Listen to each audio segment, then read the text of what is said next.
जिल्ह्याच्या विकासासाठी महामार्ग हे महत्त्वाची भूमिका ठरवत असतात। मात्र गेल्या 11 वर्षापासून नागपूर सुरत महामार्ग हा अजून पूर्ण झालेला नाही। आपण बघू शकता की या महामार्गाचं काम अद्यापही रखडलेलं आहे। गेल्या 11 ते 12 वर्षापासून या महामार्गाचं काम अत्यंत धीम्या गतीने सुरू आहे।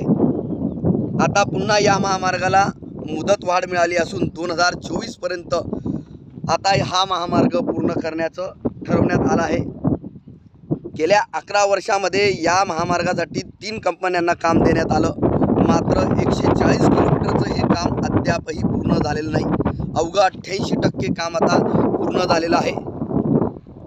राष्ट्रीय महामार्ग म्हणून ओळखला जाणारा फागणे ते नवापूरपर्यंत जवळपास 140 किलोमीटरचं काम आहे आणि या 40 किलोमीटरमध्ये जवळपास 14 किलोमीटरचं काम अद्यापही अपूर्ण आहे।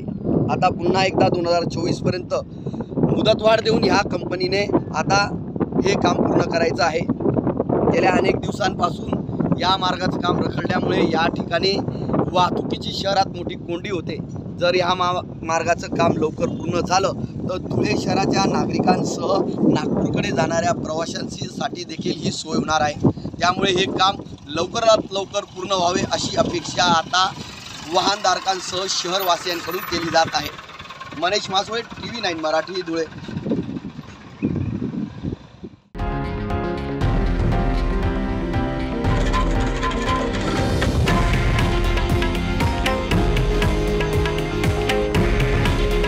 हे आहे देशातील नंबर 1 न्यूज नेटवर्क आणि आपण पाहत आहात TV9 मराठी। काळजी तुमची, हित महाराष्ट्राचं।